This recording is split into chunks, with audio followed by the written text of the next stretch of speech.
under his leadership. And she's to wear her hair long as a sign, a symbol of that. You can't spiritualize everything away because these natural things are taken to picture the spiritual. If you do away with all the natural symbols, then you don't have anything that show us an example of the spiritual. And so he made the woman's naturally long hair a sign of her visible covering. That is, that she recognizes the man, the male element in the church and in her home, as being the authority in her life. It said God is the head of Christ, there's one head, and Christ is the head of man, there's two heads, and man is the head of the woman, that's three heads. If you believe three in the Godhead, you'll have to go to that scripture to prove it and put man in there with it. But there are those three elements in the order of headship. That's the order of God's government, both in the earth and in the church. And a woman is to let her hair grow long, keep the scissors off of it. See, people always asking how long is long. How do you know if it's long or not? Well, if you don't know, then it may not be. You better let it grow a little longer. If you don't know how to prove that it's long, just let it keep growing. It'll finally get long. But the important point of the whole thing is to fulfill the type and stay under the covering. Stay in your place as being covered by the man. A woman is to be under her husband's authority, or a daughter is to be under her father's authority. And this is part of the subject of marriage, how a home is to be ordered. This is one of the things that make marriage so important. It's one of the main things that God has done for us, to set up and ordain the order of the home and give us marriage as a relationship to live in here. Started back in the Garden of Eden, didn't it? When God saw the man out there by himself, all the animals with mates, and man didn't have a companion. He said, it's not good for the man to be alone, so he made a woman for him. Made her out of himself, so he'd treasure her like himself. Eve was made out of Adam. She was part of him. Bone of his bone and flesh of his flesh. And he automatically loved her at first, just like he loved himself. I don't know how much trouble they may have had with each other in about 700 or 800 years, but perhaps for the first 100 years they were on a honeymoon. They loved each other. And the Bible tells us men to love our wives as ourselves, as our own body, because that's what she really is. And the act of marriage, going through all the elements of marriage, puts us back together as one flesh, one body, because the union of marriage is on that level of the flesh. It's a physical union. And we keep trying to achieve oneness in spirit as we go along, but we quickly and readily achieve oneness in the physical. And the rest of it has to be put together and to work on. But God has honored the institution of marriage. Paul said marriage is honorable in all, and it means in everything that goes with it. All the elements that make up marriage are honorable. There's nothing, as they say, dirty or unclean about it. But it's honorable. It's honored by God. He said it's honorable in the sight of all men. Everybody recognizes that marriage is honorable, but there's a lot of argument about these free methods of living together. Just get together and live together a while and go on and live with somebody else after a while. There's considerable argument all over the world, even outside the church, about whether that's honorable or not. But nobody disagrees that marriage is honorable, and God honors it. He honors it so much, he hedges it about with restrictions and takes sin to break that covenant. The only way to get out of that, once you enter into it, is for somebody to do wrong. There's no right way out of a marriage. No right way out of a marriage. So we tell people in this church, when you get married, you're getting married until death separates you. You're getting married for good. This is your one chance, unless death separates you. This is your one chance to do it right. and you make this marriage work, even if it gets uncomfortable, even if things go wrong and it doesn't provide the happiness that you were expecting out of it. You're to work that out. Two Christians living together are supposed to be able to work things out and make it come together. There's a way for us to get along and have peace and joy. On the general church level here, there's a way for us to relate together and quit having squabbles and getting on each other's toes and making each other mad. Maybe I should change that to quit getting mad. We've been told quit saying somebody made me mad and just admit I got mad. So we're to quit getting mad. That's the part you can work on.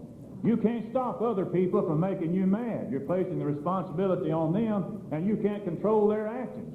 The place where your responsibility applies is your reaction. You can control yourself and your feelings, so you can say, I'm going to quit getting mad. After that, nobody can make you mad when you refuse to get mad. And that works in marriage, in a home. Two people or several people living together in a family. Wife and husband and children, parents and children living together, have to work out relationships, understanding each other and developing methods that work to get along and keep trouble down. Somebody has to come along now and then and pour oil on the troubled waters to make things go smoothly until we learn to live like Christians. We all grow up in God and live like Jesus. Then there's no troubled water. There's nothing to stir things up when everybody's doing everything right. Well, that's an ideal condition. We don't see too much of that to begin with. Marriages don't start out in a perfect condition. Perfect people don't get married. Maybe that has a double meaning. But perfect people don't get married. They don't need to. The people that get married are imperfect to begin with. You better recognize that if you're courting somebody and intending to get married now. Just realize that you're not marrying a perfect person. And if you were, you're not perfect yourself. There's bound to be trouble in the count someday. I'd like to teach a little bit today on the main marriage chapter in the Bible. This 7th chapter of 1 Corinthians has more of the marriage law and instruction and advice in it gathered together in one place than any other passage in the Bible. The way this chapter starts off lets us know that this was a problem in the early church. And we can expect it to be a problem in the latter church. He said, concerning the things whereof you wrote unto me. Paul had got a letter from the people in that town asking some questions. One of the questions they asked was, what about married people? All these people wanting to get married and others wanting to get unmarried. And a lot of them wanting to get remarried. What's our stand on this in the New Testament church? And Paul wrote this chapter to help answer that. He said, to begin with, it's good for a man not to touch a woman. That means not to have a wife. It's good to live that way. That's the first thing he said, because that's the highest calling. That's the highest, most spiritual level of living. But this conflicts with our natural inclinations. God put something in our physical nature to desire to be married.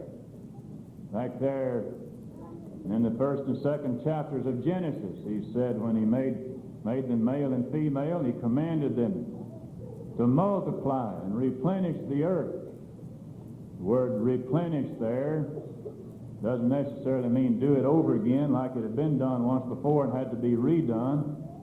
It could be that way, but that's not what that word means. The word just means like rejoice or relent. You could rejoice the first time, you know. You don't have to be rejoicing again, but you can replenish the earth for the first time.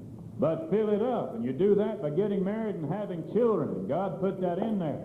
The way we explain that in this group of people is he didn't have to say the words. I think he said the same thing to the animals. He gave the animals that command.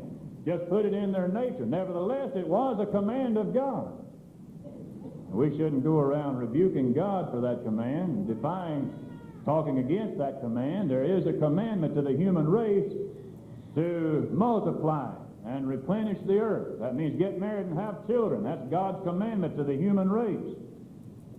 It's one of the examples there that shows that there can be exceptions to a general rule or a general law. Because God doesn't require that everybody get married and have children. But that's a general commandment to the human race, and the nature is in all of us, but it's in there to different degrees. And not everybody has such a drive to get married that they can't control it and overcome it. So Paul said it's good if you're made up that way, you've got enough power over yourself that you can live the single life. You'll be more effective for God. He made that point several times in here. And that was his first admonition. Nevertheless, he faces the facts. He knows how people are made up. Nevertheless, to avoid fornication, he said, let every man have his own wife, and every woman have her own husband. That means so a man won't have everybody else's wife, and a woman won't have everybody else's husband. They're to stick to their own. And this is the New Testament reason for marriage. In the Old Testament included more of this commandment to have children and build up the house of God by having a lot of children and teaching them about God. That order isn't in the New Testament church, because the New Testament church is propagated by spiritual means. It's like Brother Myers said this morning, talking to his church out there in Cornwall. He said, sheep beget sheep. Shepherds don't beget sheep, but sheep beget sheep. And that's spiritual talking. It means the saints of God go out and win other people to the Lord and fill up the church by that means. And so our nursery up here is not the real means of restocking the church, but it's by inviting people in off the street, people that you know. But still, we have this reason for marriage, that is to avoid fornication. Now, that's a big, powerful reason. Marriage is to help you avoid fornication. If you're married and you're still not avoiding fornication, you're failing in your marriage, and marriage is wasted on you. You don't deserve marriage. You're not getting the benefit out of marriage. If you're married and still committing fornication, that's a powerful condemnation. I mean it to be that way, and God means it to be that way, and Paul meant it to be that way. That marriage is to help you stay out of fornication. God gives a man one woman and expects that to be enough for him, and expects that one man to be enough for that woman. And they're to satisfy each other. For that reason now, there are some responsibilities that go along with having a mate and being a mate. The next verse says, let the husband render unto the wife due benevolence. And we sometimes said that's permission when he said let, but I think it's a commandment. Many times the word let is used in the Bible as a commandment. This is one of the laws of marriage. A husband is required to render unto his wife due benevolence, and likewise also the wife is required to render due benevolence unto the husband. You understand the meaning of the word benevolence, don't you? It just means giving. Benevolence is giving, and so there are things that a wife is to give to her husband, and things a husband is give to his wife. And what he's really discussing here, coming off of that verse about fornication, is the sexual relationship. The women's lib movement nowadays is teaching the woman to say that your body is your own, and you don't have to give in to your husband or to any man unless you want to. But this is not what Paul said. This is contrary to the Scriptures. If you've got a husband, you have a duty and a responsibility to that husband. And Paul goes on to say that you don't own your own body anymore. The wife hath not power of her own body, but the husband has power of the wife's body. And likewise also the husband hath not power of his own body, but the wife has power over the husband's body. That means either one has the right to ask. And the mate is required to meet the physical needs of their partners, what he's saying here. So there are some responsibilities that go with being married and having a mate. And you can't just get mad at your mate and freeze them out cold because you're using that for punishment. This will disrupt your marriage. You will drive your mate to fornication, drive them to adultery or something, and you'll be the cause of the breakup of your home.